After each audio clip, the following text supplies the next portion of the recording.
सतत सतत आंब्याचा रस खाऊन कंटाळला आहात तर मग आंब्याची ही बर्फी बनवून बघा.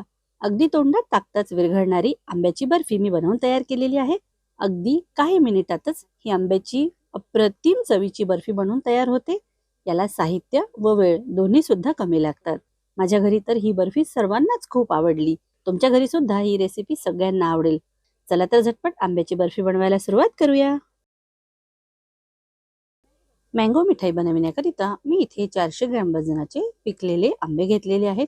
हे मल्लिका व्हेरायटीचे आंबे आहेत. तुमच्याकडे जेही आंबे असतील त्याचा वापर तुम्ही या मिठाई बनवण्याकरिता करू शकता. आंबे स्वच्छ धुवून घेतलेले आहेत. सर्वप्रथम आंब्याचा हा देठाकडचा भाग आपण काढू व याप्रमाणे आंबे छान कापून घेऊ. आता या कापलेल्या आंब्याचे असे लहान लहान काप आपल्याला करून घ्यायचे आहेत. बघा किती सुंदर दिसत आहेत. एका चमच्याच्या मदतीने हे सर्व काप एका बाउलमध्ये काढून घेऊ. अगदी याच पद्धतीने सर्व आंबे आता आपण छान कापून घेऊ. सर्व आंबे कापून झालेले आहेत. याला एका मिक्सरच्या जारमध्ये घालू व बिना पाणी घालताच याची छान एक प्युरी बनवून घेऊ. बघा आंब्याची छान प्युरी बनवून तयार झालेली आहे. चला आता वळूया पुढील कृतीकडे. मी गॅसवर एक नॉनस्टिक पॅन ठेवलेला आहे. यामध्ये एक लहान चमचा तूप घालू. तूप थोडं गरम होऊ देऊ. तूप आता थोडं गरम झालेलं आहे. यामध्ये 1 कप खोबरा किस मी घातलेला आहे. तुमच्याकडे जर ओलं नारळ असेल तर तुम्ही त्याचा किस करून किंवा मग मिक्सरमध्ये पेस्ट करून त्याचा वापर करू शकता. ओल्या नारळाचा वापर केल्यामुळे मिठाईची चव आणखीनच वाढते. आता हे खोबरा किस आपल्याला अगदी 1 ते 2 मिनिटांकरिता मीडियम फ्लेमवर छान परतून घ्यायचा आहे. 2 मिनिटे पूर्ण झालेली आहेत. आता हे खोबरा किस छान परतल्या गेलेला आहे. याचा अगदी खमंग सुवास सुटलेला आहे. याच वेळी आपल्याला यामध्ये आंब्याची प्युरी घालायची आहे. याला व्यवस्थित मिक्स करून घेऊ. यामध्ये पाव कप साखर घालायची आहे. मी इथे पिठी साखरेचा वापर केलेला आहे. 2 मोठे चमचे दूध पावडर, ज्याला मिल्क पावडर आपण म्हणतो, ते घालूया. त्यामुळे या बर्फीची चव खूप वाढते. सर्व जिन्नस व्यवस्थित मिक्स करून घेऊ. मी इथे थोडंसं दूध केसर घालून ठेवलेलं होतं. आता हे केशर मिश्रित दूध यामध्ये घालू. यामुळे सुद्धा या बर्फीची चव खूप वाढते. आता आपल्याला गॅसची फ्लेम मीडियम ठेवायची आहे व याला सतत असं मिक्स करत छान दाटसर होईपर्यंत आपल्याला शिजवून घ्यायचं आहे. जोपर्यंत हे मिश्रण कडांना सोडणार नाही अगदी तोपर्यंत आपल्याला याला शिजवायचं आहे. ही रेसिपी बनवायला मी जे साहित्य वापरणार आहे त्या सर्वांची यादी मी डिस्क्रिप्शन बॉक्समध्ये दिलेली आहे. तुम्हाला जर आंब्याच्या नवनवीन रेसिपीज बघायच्या असतील तर त्याची लिंक मी डिस्क्रिप्शन बॉक्समध्ये दिलेली आहे. तसेच वर आय बटनवर सुद्धा तुम्ही क्लिक करून या आंब्याच्या सर्व रेसिपीज बघू शकता.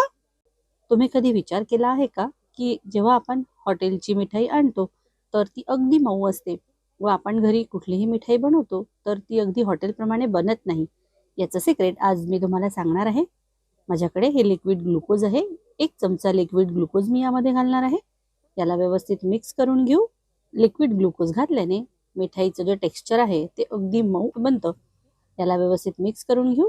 आता यामध्ये थोडेसे काजू, बदाम व पिस्त्याचे मी छान पातळ काप करून घेतलेले आहेत, ते घालू. ड्रायफ्रुट्स तुम्ही आपल्या आवडीप्रमाणे कुठलेही घालू शकता. अगदी 3 ते 4 मिनिटांमध्येच हे मिश्रण थोडं दाटसर झालेलं आहे, परंतु हे पूर्णपणे शिजलेलं नाहीये. याला आपल्याला थोडं आणखी शिजवावं लागेल. आता हे मिश्रण शिजत असताना 7 ते 8 मिनिटे पूर्ण झालेली आहेत. तुम्ही बघू शकता हे मिश्रण छान दाटसर झालेलं आहे. आपण कसं ओळखू शकतो की हे मिश्रण व्यवस्थित शिजलेलं आहे की नाही? एक सोपी ट्रिक तुम्हाला सांगते. बघा, यामध्ये असा चमचा आपल्याला घालून घ्यायचा आहे. चमचा जर सरळ उभा राहिला तर समजायचं की मिश्रण व्यवस्थित शिजलेलं आहे. परत एका ट्रिकने तुम्ही याला ओळखू शकता की हे मिश्रण शिजलेलं आहे की नाही. हात थोडासा ओला करायचा आणि यातील एक छोटासा गोळा तोडायचा. त्याचा एक लाडू वळून बघायचा. बघा, हा लाडू छान बनतो आहे. याचाच अर्थ आहे की हे मिश्रण छान शिजलेलं आहे. मिश्रण तर आता व्यवस्थित शिजून तयार झालेलं आहे. याची चव आणखीनच वाढविण्याकरिता यामध्ये 1 चमचा तूप आपण घालू. तूप घालून याला व्यवस्थित मिक्स करून घेऊ. गॅस ऑलरेडी मी बंद करून घेतलेला आहे. आता हे मिश्रण आपल्याला एका ट्रेमध्ये ओतून घ्यायचं आहे. जर तुमच्याकडे याप्रमाणे ट्रे नसेल तर तुम्ही अगदी ताटात सुद्धा याला बनवू शकता. या ट्रेला मी तूप लावून आधीच ग्रीस करून ठेवलेलं होतं. यामध्ये थोडेसे ड्रायफ्रूट सुद्धा मी घातलेले आहेत. आता यावर हे मिश्रण आपण घालू आणि याला छान पसरवून घेऊ. स्पॅच्युलाच्या किंवा एखाद्या वाटीच्या मदतीने याला छान पसरवून घ्या. बघा, मी याला व्यवस्थित पसरवून घेतलेलं आहे. यावर थोडेसे पातळ काप केलेले ड्रायफ्रुट्स घालून घेऊ. त्याचबरोबर थोड्याशा गुलाब पाकळ्या सुद्धा मी यावर घालून घेतलेल्या आहे. आता ही बर्फी आपण थोडी थंड व्हायला ठेवून देऊ. अगदी थोड्या वेळातच ही मिठाई थोडी थंड झालेली आहे. आता सुरीच्या मदतीने आपण छान याचे असे काप करून घेऊ. तुम्हाला ज्या आकाराची बर्फी आवडत असेल तसे काप तुम्ही यावर करून घ्या. बघा किती सुंदर ही मिठाई दिसते आहे. आता आपण याला पूर्णपणे थंड होण्याकरिता ठेवून देऊ.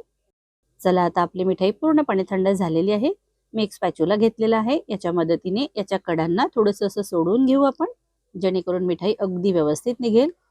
बघा किती सुंदर आंब्याची बर्फी बनून तयार झालेली आहे. तुम्ही ही बर्फी फ्रीजमध्ये ठेवून 7 ते 8 दिवसांपर्यंत एन्जॉय करू शकता. चला आता तुम्हाला मी ही बर्फी तोडून दाखवते. बघा किती सॉफ्ट ही बनलेली आहे. बघा याचं टेक्स्चर किती मऊ आहे. अगदी तोंडात टाकताच विरघळणारी आंब्याची बर्फी आपण बनवून तयार केलेली आहे. तुम्ही सुद्धा ही बर्फी बनवा, खा व एन्जॉय करा.